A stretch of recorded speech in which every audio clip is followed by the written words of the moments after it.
Hello once again, this is Lost John 300 and welcome to Racing for Real. Today we're reviewing the Spa Grand Prix. If you haven't seen it yet, there's a link to it in the description. I've given it 8 out of 10, so it's well worth a watch. It's going to be spoils on from this point if you haven't seen it. So, there was a huge crash, well, fairly big coming together at the start of the race. Raikkonen got in a sandwich in between Verstappen and Vettel.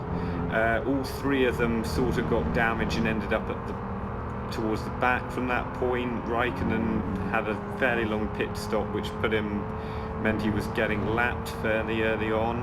Then about 10 laps in, Kevin Magnussen had a huge crash in coming over Eau Rouge.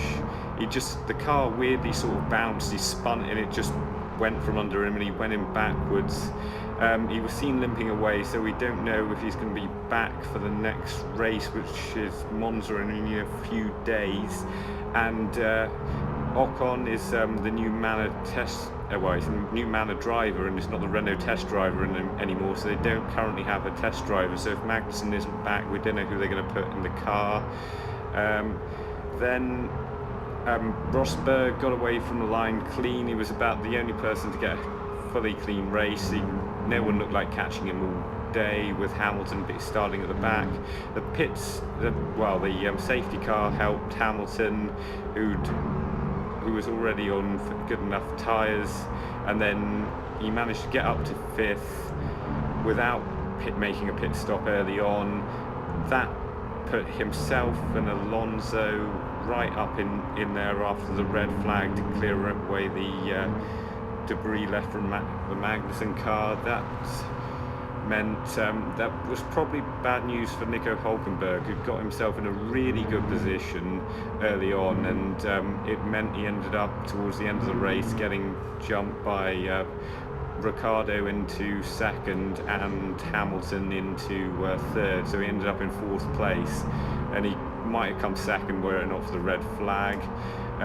Like I said, Hamilton and Alonso both gained hugely off the red flag. It looked, he couldn't get past Ricciardo, so I don't know how well Red Bull are doing at the moment. They look fairly solid. Verstappen had a terrible race off the start. It wasn't really his fault. He went very aggressive into turn 1, but he was running around kind of off the pace because he had damage. Apparently 1.5 seconds, but that seems a bit excessive for the speed he was actually going at.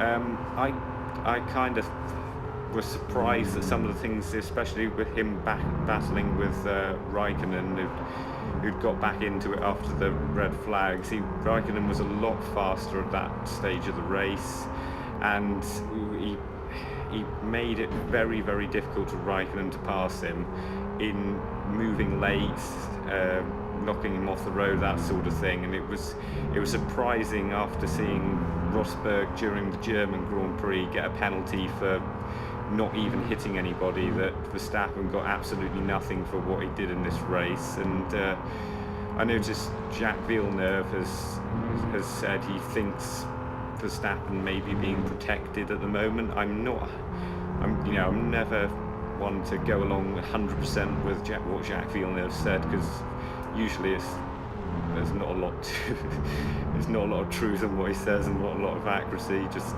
comes up with things, but yeah, it's kind of surprising. Anyway, yeah, the second half of the race was a bit of you could see where everything was going. You could see Hamilton was going to get into 3rd. You couldn't see him getting into 2nd. He stopped. It was a bit of a surprise he put the medium tyre on, but at the end, but I don't think he would have got Ricciardo, whatever he did. He couldn't pass Ricciardo earlier on, which meant he had to catch 20 seconds up onto him on, I think he did a 3 or 1 more stop than Verstappen, maybe later. So anyway, it was Rosberg from Ricciardo from Hamilton, and then both the Force Indias followed by Vettel. So next race is coming up in Monza, so let me know what you think's going to happen with that. Will Magnussen get back in time? I've still got to check on that. Who knows who Renault have in the car? So, be interesting to see. Thanks for listening, guys, and I'll see you next time.